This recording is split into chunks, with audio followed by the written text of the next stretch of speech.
Welcome to the MPCA Cricket Show, proudly sponsored by Swiss Locker, and they look after a number of clubs in the MPCA with their apparel and clothing, including Carrum, Mainridge and Tutkarook. We are looking at round two. Of course, round one was washed out, and round two we got some excellent cricket in. And we're going to start with the Peninsula results, and it's a great pleasure to welcome my guest to the program tonight. His second year at Mount Eliza, Jean-Luc Talbot. And Jean-Luc, great to have you with us. Thanks, second year with Mount Eliza. How are you finding it? Obviously arriving here from South Africa. It's my second year in Australia now. South Africa is just really an awesome place to be, and Australia is probably the closest to it. And my second year at Mount Eliza is just, we got off to such a great start. It's been awesome so far.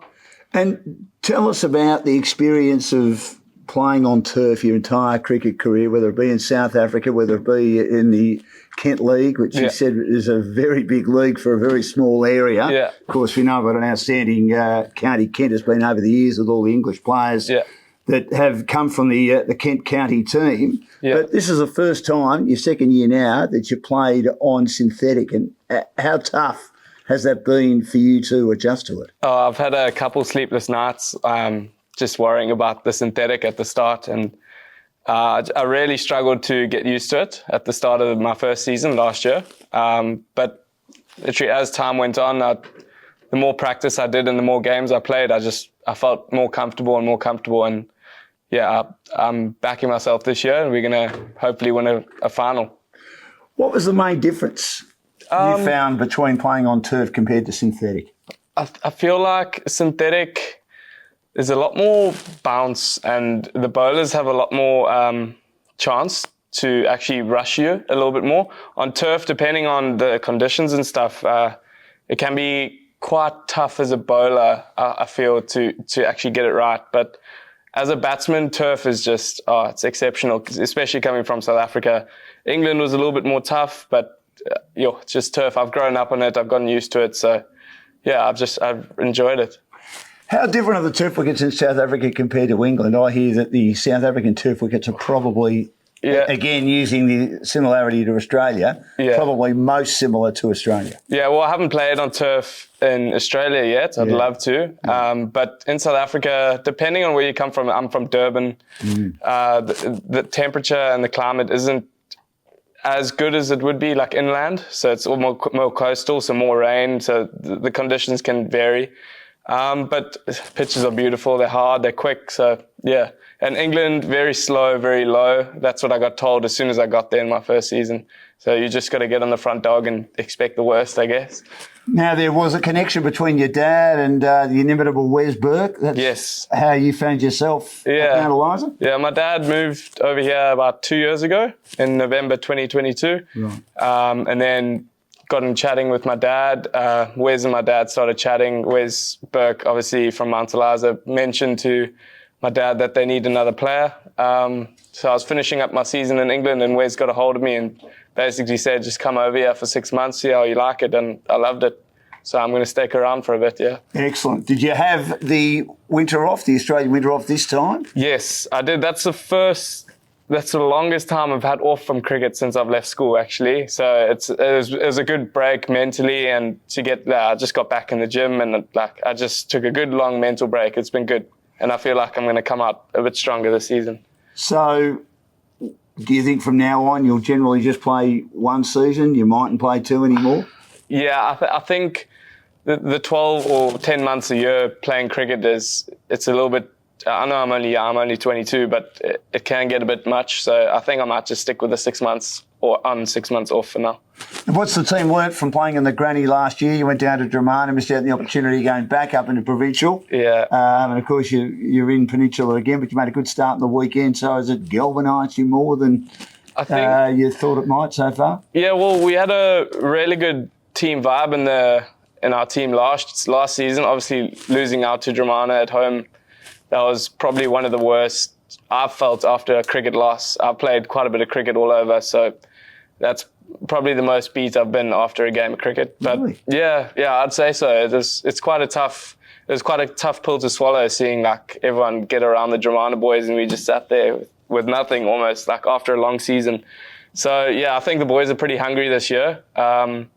Hopefully get a flag this year, second time. How long did it take you to get over it, that disappointment and hurt? Oh, I think a couple hours, and then the boys had a bit of a party after, so it didn't take too long. Beers? Yeah, the next morning we felt a bit rough, but we carried on, and yeah, obviously it hurt a bit for a couple of days after that, but just hungry. During the winter, I was just really hungry to get back out there. Well, talking of hungry, it was a good start for you on the weekend, for you and also the team. It was a magnificent performance. 6 for 239. You've beaten Seaford, who've come up from the district competition. They made 95. You contributed 89. And that was an outstanding performance. And then Higgins has taken 5 for 34 in bowling Seaford out for 95, so you couldn't have really had a better start. Yeah. Seaford's ground is probably the best ground in terms of quickness I've played on since I've joined. So at Mount Eliza, I think I've hit 2 cover drives for 4 the whole time I've been here. Slow there, yeah, and at Seaford I hit like 3 or 4 in one game, so it was quite nice to have your value for shots there. Now, it was father coaching one team and sons playing in another team in the match between Rosebud and Somerville. The father is Jace Nagel, was in charge of Somerville, who made 9 for 196 in a pretty tight game. And his sons, Paddy and also Ash, involved at Rosebud, who got over the line with 8 balls to spare, 6 for 200. Really good game of cricket, as Jace said when we had him on the first show. It's going to be a tight competition, and that was certainly an indication of how tight that game was. For the Somerville Cricket Club, Barber made 72, Pollard 40, Rosebud bowling, O'Sullivan 3 for 35 and Hicks 2 for 30. Rosebud batting, this would have annoyed old Jace with his son Paddy getting 67 not out and Donald 48. And they had a very good partnership for the 9th wicket to get their team home. Sonny bowling, Eager 2 for 32 and Debnam 2 for 28. So that was a very tight game of cricket between 2 good sides who will probably feature with your side this year. You would have played them last year. Yeah, they were quite competitive last year. We played Rosebud twice and Somerville twice. None got rained out, and we lost 1 game to both of them. So we were pretty competitive last year with them. Really, really good sides. Now, Long Island, they were relegated in pretty tight affair with Heather Hill last year in the battle to see be relegated from Provincial down to Peninsula. They've made a good start. They returned to Peninsula, 9 for 190, and they've had a win over Muradoc. Wilson 43 and Boxall, the veteran, 37, been at Long Island for a while now. Muradoc bowling, Curry 2 for 33, Hanson 2 for 34, and Williams, the captain, 2 for 23. In reply, Williams had a pretty good match, the skipper leading from the front with 66, but Zach Wilson, what a game for Long Island. He claimed 5 for 30. And a team that is expected to go well this year is Mornington, 5 for 188 against the Seaford Tigers. David James, Booney's team, 6 for 153. Mornington batting, Parker 73. Tigers bowling, Amdeep Singh 2 for 35. And Tigers batting, Chevalier got 33. And the bowling was shared around at Mornington. So really some interesting results in the opening round. Yeah, Mornington, once again, another strong side from last year. I think they'll be very competitive this season. Now, Will Cooper is a member of the Red Hill Cricket Club. He played in their seconds team, which basically is the A-grade competition. And he's hoping to get back into the firsts, and he certainly didn't do his chances any harm with a blistering 154 not out of 123 deliveries. And he's our player of the week for Swiss Locker. We'll tell you all about that, what he wins very shortly. But I caught up with him earlier today. Well, this is the MPCA Cricket Show, thanks to Swiss Locker, who apply clothing and apparel to a number of clubs, including Carrum Downs and also Main Ridge in the MPCA Cricket Association. It's a great pleasure to have Will from the Red Hill Cricket Club as a guest today. I called the Red Hill game on the weekend in the top grade, which of course is provincial. They're the reigning premiers, magnificent effort in the finals last year. They went down to Dramana. He played a number of games in the ones last year. He started the season in the twos, which is their A-grade team, and they kicked the season off nicely. Will, welcome to the program. Good to have you with us. Thanks, Dan. Thank you for having me, boys. Good to be back playing cricket. How much have you missed it? It is nice to be back. I have missed it a lot, especially hanging out with the lads and talking a bit of banter on the weekend. This is always good. So, yeah, it's been nice to get back out there. And how different a place, or is it different? Probably a better question. Is it different with the provincial team having won a premiership? Is there a pep in the step, or as Glenn Collett said to me on air on Saturday, the captain of the first 11, that's in the past. Now it's in the rear view vision mirror. We concentrate on this year. Yeah, I would have to agree with Glenn on that one. I think we've had the celebrations and stuff all last year, last season, and the boys are definitely focused on looking forward to this year and trying to go back to back. But obviously with a lot of key players missing at the moment, it's a bit of an uphill battle. But the way we played on the weekend was pretty solid. I think the boys said that the bowling wasn't up to their standards, so be interesting to see how they bounce back this weekend.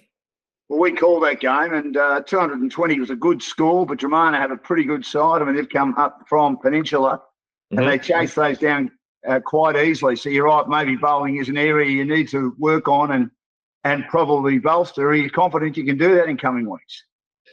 Yeah, absolutely. I think the plays that we have lost over the off-season, not much has changed to our bowling lineup, which has been good. We thought it was going to be the batting. But, I mean, last year, I think we relied heavily on our bowling as well. So I'd have no doubts that the boys will tighten up definitely next game and then bounce back pretty well.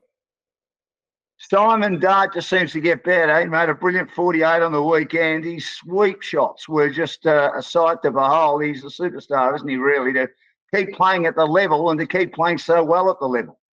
Yeah, Darty's a different breed of animal, isn't he? He just makes runs for fun, really. You're out there talking to him and he just continuously says he loves to bat.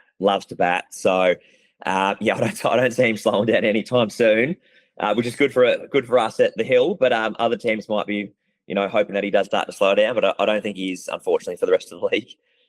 How much does he inspire someone like you, who's on the periphery of the first 11 team, to get better, knowing that he's always, even at the age of 48, having had a solid state career as well? He also had success with Melbourne. He was involved with Hawthorn and a number of different guises. Now they're, of course, the Kingston Hawks in the Premier Cricket combination. Does that inspire you, knowing that he's always trying to get better, even though he's at the back end of a great career? Oh, absolutely, it does. I mean, he does expect, a lot from the younger players as well, or the other players in the team. He does set the standard pretty high, which is great to try and live up to.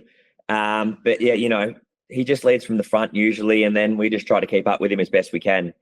Most of the time, unfortunately, he's leading from the front by a long way. And other days, some of us will step up around him, which is always good. So now you've got a new English player, played 7 games at Northamptonshire. He's hoping to get his county contract back. He got off the plane, I believe, around 9:30 on Saturday. A couple of teammates got him to the ground. Yeah. And obviously he would have been jet lagged. And he's batted beautifully, Harry Colston, to get 59. That's a mighty effort, isn't it? Yeah, that was pretty impressive when I heard that, when he got off the plane and the boys raced into the ground. But sometimes you tend to play your best cricket when you are, a little bit fatigued and, the pressure's off for a little bit. But, he looked great from what I was seeing. And he trained really well last night. It's the first time I met him last night, actually. So, he trained really well last night as well. Very impressive. What sort of guy is he? Is he fitting in, or has he been able to fit in pretty quickly, even though it's only been a few days? I would say so. As I said, I only met him last night. He seems to get around the boys quite a bit. We're all pretty chilled out up at Red Hill, so I have no doubts that he'll fit in very quickly. What makes it a great club, Red Hill? Oh, I was going to say it's definitely not the weather, because it's always bloody cold up there. That's for sure. It is. I've had to learn that the hard way. Just the environment up there it's very welcoming. All the boys, very easy to approach. There's always good banter. Just the club itself's run really well. So they've done a really good job over the last couple of years, just running and setting it up. And a lot of the younger kids have got a lot to do with it now, which is always good to see. Now, your seconds had a good win on the weekend over Dramana. That, of course, is your A-grade team. It's a good start to the year for you. Yeah, it is a good start. We actually were one of the few teams the week before we got on round 1. We played a full game, but I don't think that counted, which is probably a good thing because we were a bit rusty. But no, we bounced back really well on the weekend, thankfully. And hopefully we can get a bit of momentum. So where were you playing the first week? Because the rain was pretty heavy in that afternoon of the first weekend of the season. Did it not get anywhere near where you guys were? Yeah, so we were actually playing at Pines. Oh. We got rained off for about 20 to 30 minutes, and then we went back on. So we only had a short stint. We did play right up to about 6:20, I think. Yeah. Yeah, probably thankful that game didn't count in the end because we were on top, and then we let them back in the game well and truly. But just on that, should it not count though? I mean, just because most other games don't get on, your game gets on, that's just the way the cookie crumbles, isn't it? Yeah, well, I thought it would have counted as well, but apparently the boys were saying that none of the results were entered in or something. So I'm not sure if it did count, but judging by the internet and the standings, everyone was at 0 this week. So that's my understanding of it. I don't think potentially not enough teams got on for it to actually qualify. I suppose the one advantage is it was a bit of a practice match for you anyway, and in some ways it might have been a step ahead of the rest, and it helped you in your game on the weekend, Will. I would say so, yeah. I've only trained about 3 times, and I was seeing him pretty well at Pines, and then one of the boys gave me out LB, which I wasn't too happy about. So that could have been a bit of motivation for the weekend. So do you think if we had have had the hot spot in Vogue or the technology, you might have been okay? What, going down leg or too high? Or look, I was pretty hot at the time, but judging by my opening partner down the other end, he's a young kid. He's very honest. He thought it was out. So once I settled down and spoke to him and said it was out, I was like, oh, okay, I'll wear that one on the chin. But I probably would have reviewed it straight away game time. 5 senior clubs at Red Hill, Will. That's pretty good for a pretty smallish club. That's an excellent effort to have 5 senior clubs. Yeah, absolutely. I think it just goes to show, the community around Red Hill. Everyone's very tight there, very community driven, and it just sort of sets up for the rest of the boys, really. And I hear you've got a new set of batting gloves. Did you need a new set of batting gloves? Swiss Locker, who's our major sponsor, of course, going to provide you with a new set of batting gloves. How much will that help? And in regard to having a new set of batting gloves, does it take you long to have to sort of settle in with them, if you know what I mean? Or break them in is what I'm looking for. Yeah, no, I actually didn't know that. That's great. I could have done with those on the weekend because, my God, I was sweating up a treat. No, I actually love the feel of new gloves. I've actually been looking at new gloves online because my gloves that I had last year were brand new, but they're pretty worn now. So I'll be absolutely stoked to be wearing those, hopefully in the week or 2 to come. But yeah, I love the feel of new gloves. So that'd be great. Well, you don't have to worry about spending your hard-earned. Those gloves are coming to you courtesy of Swiss Locker. Who have you got this week? I think the boys have got Langy. Right. It's big game, isn't it? Because massive. There's no love lost. There was a bit of banter when Langy got Simon Dart out, and he's always seen as the big wicket. And you guys have collapsed to 6 for 25 in the provincial semi-final against Langy. You obviously thought they were on the cusp of moving into a grand final. Yep. Tail wagged a bit, and then your bowling, which had Red Hill 8 for 30, not Red Hill Pines 8 for 35 in the final, had done the same thing to Lang Warren. So it was a magnificent performance, wasn't it? So no doubt there won't be too much love lost on the weekend. Yeah, that's for sure. I reckon Langy's going to come in with a chip on their shoulder. So I think the boys they will be expecting that. That's for sure. But yeah, I think Weeksy in that game basically just was a brick wall after the collapse, and I think he might have had like 45 dots in a row or something before he got off the mark. So definitely a captain's knock that game. I think he made 70 in the end as well. Yeah. But as I said, our bowling, we had so much belief in our bowling last year that, they had the belief that they can bowl at any side. So as I said, after the weekend, I reckon they'll be back on par this weekend. Well, Will, great to catch up. Good luck this weekend. Good luck for the rest of the season. And well done on the new gloves. I hope you go well with them. And thanks so much for joining us on our cricket show. And, of course, we thank Swiss Locker, who do so much in providing cricket apparel and sporting apparel to clubs in the Mornington Peninsula Cricket Association. Have a great year. Awesome. Thank you so much, guys. Thanks, Dan. Thanks for having me. Cheers, boys. Well done to Will. What a good start to the year for him. 154 not out of 123 deliveries. That's an outstanding start. Now, because he has won the Player of the Week, and thanks to Swiss Locker, he'll get batting gloves valued at $99, as we mentioned in the interview. One thing I didn't mention, though, William, is you've got to come and get them here. You've got to come and get them here. If you don't come and get them here, no good, son. You won't get the gloves. So come and get them here, and we'll have them for you. The Player of the Year will get a top-of-the-range bat valued at $6.49. Now, you got 89 on the weekend. How long have you had that bat for, and how long does it take for you to be comfortable with your bat? Well, I got my bat at the probably mid-season last year. But my original bat, I actually broke after about 3 or 4 games here because I was hitting the synthetic concrete too hard. So the toe of my bat just snapped after my 3rd game. So I've had my bat for about probably a full season now, I'd say. How long does it take for you to feel comfortable? Oh, well, it took me a couple games. It's just the weight and the feel that obviously doing some training and stuff. I try and have one grip on the bat, and yeah, it's just about getting to know your weapon, I guess. Now, obviously, Will's batted brilliantly. Yeah, and serious knock. You know when you're in the range. You got 89. Yeah. Did you know early days, gee, I might be on here? Well, I opened the batting. I haven't done that for Mount Eliza yet. So I guess my goal is just to get to 10 and then get to 20 and then get to 30. So I focus on just getting to 10 first. And then once I get to 10, then all the nerves are pretty much gone. Then I back myself to score big. Now, would you prefer to open the batting, or because you played in the middle order before, you're not a bad watcher until it's your turn to come in? I feel like in the one days, I've spoken to Nick Barron, our captain. In the one days, I think I'll be opening for the rest of the season. In the 2 days, I'll probably slide down to 4 or 5, depending on availability. But yeah, I think with the 2 days, obviously having more time with 80 overs, I don't mind slipping back to 4 or 5 and getting whatever, like finishing off the game, batting in the middle. What sort of player would you describe yourself? Are you an aggressor, or are you a stroke maker? Do you like to get yourself in? I think, I'm a bit of a playmaker. I get myself in, but definitely if the ball's there to hit, I'll definitely go at it pretty hard. Yeah, I won't wait around and, yeah.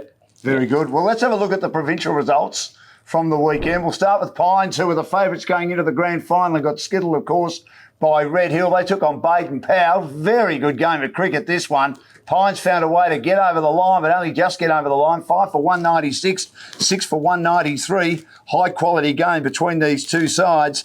And looking at the results, it was a fantastic performance by Joe Gardner, 69 not out for Baden Powell. Reece Helmy, the captain, made 61. Declan Jackson, 2 for 40. And Ricky Ramsdale, whose daughter's going really well. And we give her a shout out, Gemma, in the AFLW for GWS. She's played a couple of games and has found a spot in that team. But old Rammer took 1 for 30 and Pat Jackson 1 for 43. Now, the Jackson 5, they're all playing in the first for the Pines team. 5 brothers. 5 of them. 5 of them. That's and Connor crazy. Jackson starred with 88. Peace Sterling 38 as Pines got over the line. Now, in our match of the day, it was great being down at Dramana on the weekend. Red Hill, I thought batted pretty well to make 6 for 220. The highlight there was, Simon Dark got 48. He's about 148 in age, but he's actually 48 in age. He looked fantastic. But Colston is their new recruit from the Northamptonshire cricket team. He's actually out of contract, hoping to get a contract. And he got off the plane that morning that's at crazy. 9:30 in the morning. The jet lag must have helped him a bit with that. Well, that's exactly right. I mean, we'll hear from Glenn Collett in just a second, but he was watching the plane make its trajectory in from, I think, Vietnam and was a bit worried that he'd get here on time, but he's picked up at 9:30 and he got dropped in the first over after hitting a boundary. He wanted to make 59. And then in reply, Dramana outstanding. And we'll hear from them in a minute. They got the runs comfortably, 3 for 224, with Kieran Vocal making 92. And let's have a listen to some of our highlights of our interviews and our commentary of the big game last week. And we thank Greg and the team from Dramana and Glenn and his team from Red Hill for allowing us to be down there in the big match between Dramana and also Red Hill. Cricket season is underway on the MPCA, and a great start to the season for Dramana, who for the first time in over 50 years are playing in the top grade, which is the provincial competition, and they've beaten the reigning premiers of last year in provincial in Red Hill. It was a really good game of cricket, and Dramana made, in the end, pretty short work of 221 needed for victory on the back of this man here, Kieran Vocal, who's magnificent with his 91. Bit of fun out there, mate. Yeah, no, it was a better start to the year. I've had a horrible season last year. I probably made half my seasons total, so which I have to laugh. But I had plenty of support from the boys on the deck. So for us, it's incredible to get started, especially against Red Hill, because obviously they're a pretty formidable side, and we've done well for a club like ourselves, getting up and winning our first game. So it's fantastic. Were you happy to restrict them to 6 for 220? And I say restrict because I thought your ground fielding, especially early, sensational. Yeah, no, it's interesting. We were thinking of probably about 5-6, particularly how quick the ground was. We thought like 240 was a pretty decent score to obviously chase, but I thought for ourselves when we came up into this league, we'll be facing better batsmen, our bowls need to be tight, and I thought our total in the end, I thought it was gettable, but in the end, 3 down, I thought there was quite a special moment for us. Glenn Collette has joined us, star opening bowler and captain of the Red Hill team that won the premiership last year in the provincial competition. Of course, we've got Dramana up. You would have played them a few years ago. It's been a little while though, and they've got a pretty good team, so it's good to have them involved because they're expected to go pretty well, and they're confident that they'll go well this year. Yeah, it's good. We seem to actually play them nearly every single year. We always draw them in the Jack Peacock or the 2020. So yeah, we get to see them every year. A lot of the boys are local lads and played a lot of cricket against them, and there's actually, we'll talk, and there's the Fowler boys are obviously from Borneo, myself from Borneo, yeah. Benny Garlick, junior Borneo, Huey was a junior Borneo, so it's actually 5 or 6 Borneo. I think Zach Clare might have even been potentially a Borneo lad way back in the day as well, so something like 6 potential Borneo juniors from back in the day out there. So yeah, a lot of the lads are all good mates, and I must admit that's the best thing about provincial cricket. You get to this level now that a lot of the sledging and things like that go out of it because everyone's just so good that it's actually just good quality cricket and quite enjoyable cricket rather than some of the days in the lower grades when it's just an absolute slugfest. So that is one enjoyable thing over the last few years of just going out there and playing cricket, which is exciting and also fun. But yeah, they've definitely got a brilliant team. They'll be very competitive this year. So 6 months on from a premiership, how good was that? It's brilliant, actually. Yeah, no, it brings a smile to my face thinking about it. So it's now, though, the old put that in the revision mirror and look forward now. So it's good to be stuck in another year. But yeah, that was definitely a great sort of 4 to 5 week period. And what's the like being up in provincial? I mean, it was a great year last year. You won the grand final. You got a pretty good team. You feel like you can cause some damage in this comp? Absolutely. It's just about the little things. We go pretty hard at the top, and if we can get off to a good run, you've got a long batting lineup who can chip in and go. You know, you got Bobby and Kieran, who are 2 of the best bats I've ever seen. What are your memories of winning that premiership? How important was it for the club? Well, for the club, it was huge. You know, you're hearing about how they've made provincial 50 years. So, you see some of the old blokes, Watto and such, how much it really means to them. And some of the boys have been there for multiples. They all loved it, and then we forgot the rest of the night as we drank away. Yeah, you were probably a very good chance last year. Did you feel you were probably the favourites and there was pressure on that you had to get it done?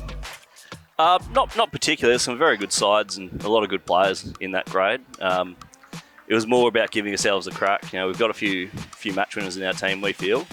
And as long as we get to finals, we're always going to give it a shake. But for a while, after maybe 2 games, I heard a few people saying they're a bit old and over the hill. So it's good to get there and then win it, of course. Well, great to be down at Dramana, and we'll be down at a number of games right throughout the season for the MPCA for season 2024-25, and we are in the MPCA cricket show, and I've got Jean-Luc Talbot from the Mount Eliza Cricket Club with me, and we're looking at the provincial results, and Heather Hill, 6 for 217, beat Sorrento. A little bit of a shock result. 8 for 185 for Heather Hill. Paris made 61. Bishop was 35 not out, and Theobald also got 35. Jake Wood having a very, very good start to the season. Always gets wickets, Jake Wood for Sorrento. 3 for 36. In reply for Sorrento, as they were trying to chase down 218, Bench got 69. Their big recruit, great mate of Shane Warnes, heavily involved as a coach for Victoria, played a lot of Premier cricket. Mascarenas made 32. While Maxwell took 3 for 48 for Heather Hill, and Adi Hussain back playing after a suspension last year, 2 for 34, the veteran for the Heather Hill Cricket Club. And Lang Warren got away to a good start against Old Peninsula in a tight game. Old Peninsula, of course, missing a number of players last year after going back-to-back the previous 2 years. And Langwarren were outplayed in the semi-final, 8 for 191 to 9 for 177. So Langy win by 14 runs. Close game. Yeah, very close game. Yeah. Damiano is a great recruit for them. Made 77 for Langwarren. Margette got 32, while Dylan O'Malley 4 for 38 for Old Peninsula, while LeBroy was their top scorer with 67. Smith took 4 for 38. Sam Prosser 3 for 36. And the old street fighter himself, he's just become a father for the third time, Jake Prosser, 1 for 29. Just had his third daughter. Gee. So he's been a very, very busy boy over the last few years or so, and going to be even busy with those 3 girls in the house. Now, before we look at district and also sub-district, Jean-Luc, let's have a look at what we can also offer you here on the Cricket Show. Headshots for $100. So what happens there is we will go to your club, the Great Aranda, Shiny with him, will take your photo, and it means that when we are talking about a great performance during the week, we can put it up on our graphics of who the person was. And we've got an example there of Jake Wood, who in a game last year, 8 for 16. It only cost the club $100. And among our other prices, live streaming $350, plus some old commentator with a bald head, $150 for him if you want to hear him talk rubbish. So they're just some of the costs Definitely that we are offering this year. Absolutely worth it to be involved in the MPCA. And we are, of course, the major media rights holder of the MPCA for season 2024-25. Let's have a look at the district competition now, and of course, kicking off that particular competition on the weekend, and it was good weather, of course, to see us finally get underway after we missed out the previous week. And we'll start with what happened in district. Flinders hung on after batting first, all out for 163. Carrum Downs dismissed in a very, very tight game for 159. The Flinders highlights, 57 from Pengilly, and Carrum Downs, Dinger took 2 for 20. That's Josh Dinger. Lynch 2 for 27, and Waters 2 for 32. Well, Cam Dinger 2 for 27. Carrum Downs batting highlights, Gordon Waterfall, their veteran. The captain made 48, and Abbott's got 40. Flinders bowling field 3 for 25. Balnarring were trounced by Bonio, who've come up from sub-district after winning the flag last year. It's a great start to the year for Bonio, poor start to the year for Balnarring, and Bonio won that in a very much a comfortable jog, if you like. 2 for 86 in the 16th over after Balnarring were all out for 85. One stage they were going okay at 4 for 61, but when you lose 6 for 24, It makes it tough. I'm sure, well, there would have been a couple of occasions where you've been involved in collapses. Yeah. What's going through your mind? Yeah, well, actually last season, against Romano, we played a 2-day and we lost 5 wickets in like 4 overs. And obviously everyone just gets a bit flat after that happens. But you just, as the next batsman coming in, you just want to be that guy who can stable the ship. But sometimes it just doesn't go your way. Pads and gloves and thigh pads and bats strewn everywhere in the dressing rooms. Is he trying to find your gear? Oh, no. The gear that you're comfortable with? I definitely try and keep it calm in the changing rooms, shouting at myself in my head, but nothing else happens there other than that. It's pretty hard though, isn't it? Yeah, it is tough. It is tough, especially when you get a first baller. It's not the greatest feeling in the world. How long does it take you to overcome that? Because someone said to me last year, he made 100 and he said it's the worst game in the world, but he makes runs all the time. One of the other local competitions, and he said he was thinking of his teammate who was out first ball, how he has to sit there for the rest of the day. Yeah, What's going through your mind when that happens? I definitely question why I play the sport after getting a first baller. But then, like that guy said, when you make 100, it's probably the greatest feeling in the world. For me, I haven't made 100 in a year or two now, but it's probably the greatest feeling in my sporting career to make one of those. It's probably the toughest thing to do in cricket, I think. How are you feeling after the 89? Lost opportunity or just wrapped to get runs? We still had 12 overs left, so I walked off and I was a little bit upset with myself, but also start of the season, so it was good to get going with some runs. Well, in that Balnarring and Bonio game, as I say, Balnarring lost 6 for 24. Wales top scored with 23. Bonio bowling Well, they shared it around. Umesh 3 for 19, Jobling 2 for 14. And then Loku Banra made 47 not out as Bonio made those runs comfortably. Crib Point, who made the grand final last year and were beaten, 6 for 141, beat Baxter, who've gone from provincial to premier down to district, and we hope they can find a way of being a bit more competitive this year. Baxter 9 for 140, so Crib Point got that job done. Baxter batting, Jai Deenan 31 not out, Crib Point bowling, Wilson 3 for 22, and Crib Point batting, Cripps made 51 not out. And Carrum had a big win over Main Ridge, and they made 9 for 168, and their opponents could only manage 67. The great man, Sean Foster, who's an evergreen, one of the great players in this competition, 37 for Carrum. Main Ridge bowling, Fernando took 3 for 24, and Sam McWilliams with his spinners, 3 for 33. Main Ridge batting, Sam Lyons, 22, and Diatri, 3 for 7, and Thompson, 3 for 12. On to sub-district now, and it was last year a 10-team competition, but Hastings and also Pearsdale have gone back a grade. They've been strong clubs over the years, but we wish them all the best as they go back to A grade. But an 8-team competition, which probably works better, will certainly work better in the short term anyway, we think.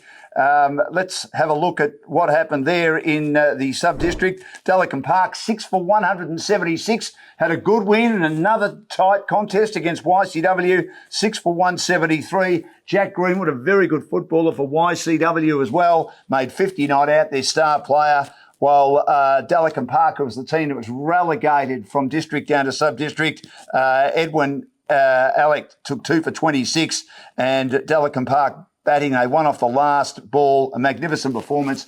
Guthrie, 67 not out. What a thriller that was. Talking of thrillers, another pretty tight game. Sky 8 for 150 beat Mount Martha, who lost the grand final of Bonio last year in sub-districts. They were bowled out in the second last ball. Another tight contest. Sky batting, Beckham 45, Patel 36, and Mount Martha bowling, Hanson 4 for 38, and their batting, Harrison made 29, while Durban took 3 for 15. Rye, a big win over Tutkarook, 9 for 221. The Frogs, one of the great names in sport, 181. Sivarella, the captain for Rye, made 63. Tutkarook bowling was shared around by Crowe, 3 for 29. Tutkarook batting, Whelan, 72, while Sivarella, well, he was definitely the player of the match with his 63 and 4 for 29. And tired was too good for Ballum Park, 4 for 215. They won by an even 100. Ballum Park out for 115. Ryan Regan, 61 not out.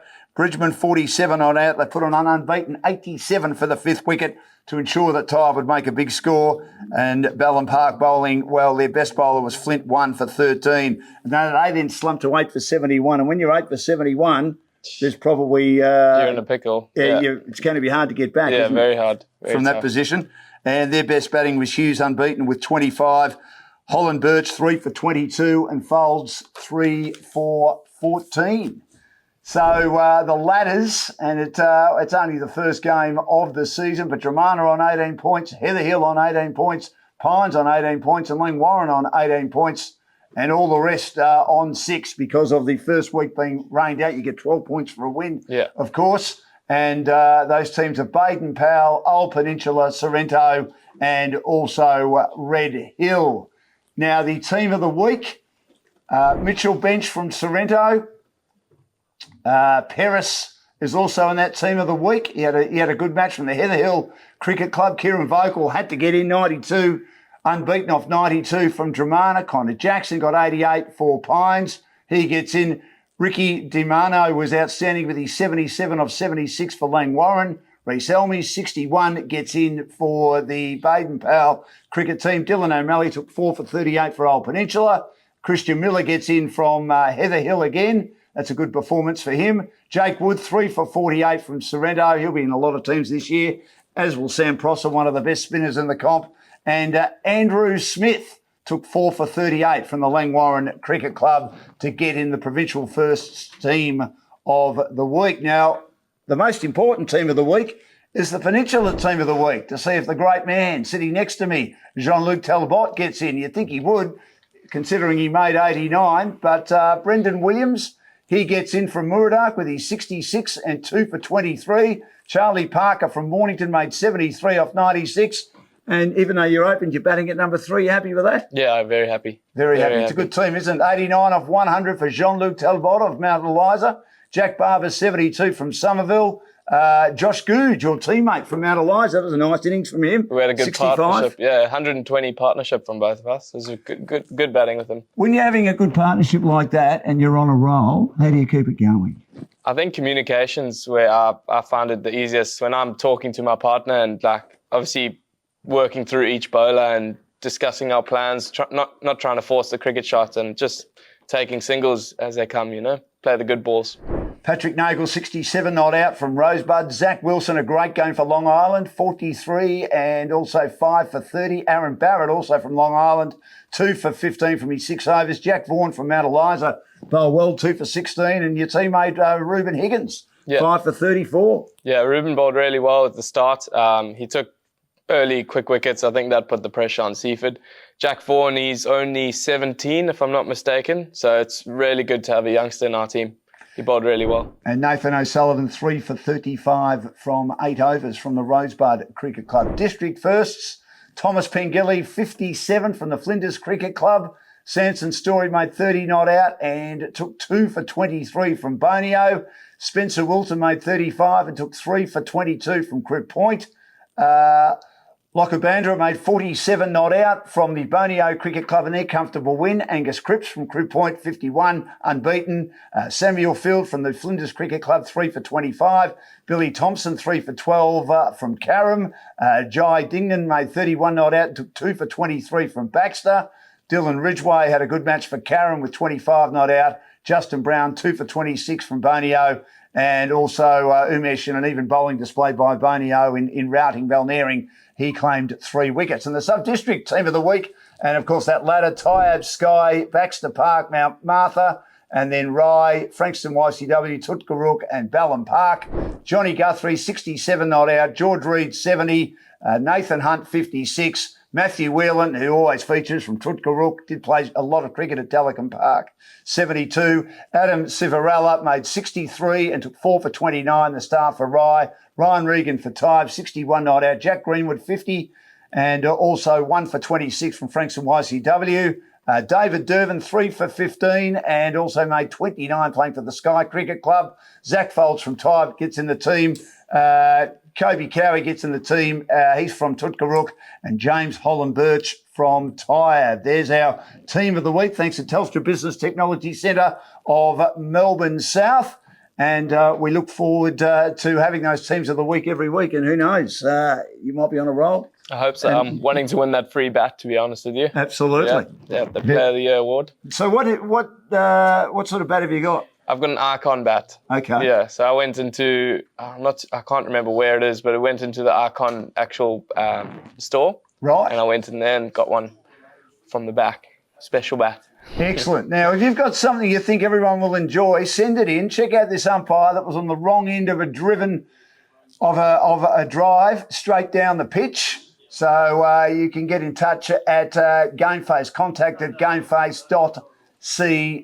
So there's an opportunity there if you've got something that someone will enjoy as part of our Facebook page and as part of our cricket show every single week. So we thank our sponsors, Telstra Business Technology Centre of Melbourne South, Swiss Locker, Breeny Brothers Brewery. Had a couple of those on the weekend. They're absolutely fantastic, Jean-Luc. And also Game Face Vision joining us as well. And if, as I said a bit earlier, if you want to get involved with Game Face and have your vision at your games, it costs $150 for commentary, $350 for the vision. Just get in touch with Glenn Carter, Josh Rickard and the team. And it's great to have you with us. Thank you. Thanks for having me, Dan. Good luck for the rest of the season. Thank you. And good luck to the Mount Eliza team as well. Jean-Luc Talbot, our guest today, and the MPCA. And as we look at some of the photos from Bendigo Bank, from Pink Stumps, and of course the Dramana Cricket Club, like a number of local clubs, will have a huge function later in the year, of course, raising money for the Jane McGrath Foundation. So thanks to everyone for being involved in the cricket show. And we'll be back next week for Swiss Locker and also Telstra Business Technology Centre of Melbourne South. Justin Breeny has joined me from Breeny Brothers Brewers, who are one of the major sponsors of the Mornington Peninsula Cricket Association and also all the clubs and providing beer to all the clubs. Has that been a positive exercise as well? Yeah, we've just started that, so we're really pleased about the sponsorship. We think it really is where we want to be. I mean, cricket clubs are a great cross-section of the community. Very suitable, we think, to the mainstream beer drinker. So it's a great fit for us, and we're delighted to be with the league. And also I'm a bit of a cricket nufty, so I'm very happy about that as well. Yeah. Very good. Tell us about your brewery. I mean, there are a lot of them. You're competing in a very, very, I would have thought enclosed market. Is that accurate? Yeah, the sort of after the two large ones, the two Japanese ones, they're about 70-80% of the market. So we're playing at about 20% against the big boys, but we're very proudly an Australian independent brewery. Started 3 years ago, but reality started in 1864. I mean, you've got the pale ales now and you've got the summer ales. I mean, when I was growing up, again, the lager and draft were the two main ones, but people's tastes are a lot different nowadays, aren't they? Yeah, I think certainly some, and that's why the market's about 20% for sort of craft beers. But that 80% are mainstream beers, and we're aiming securely at them.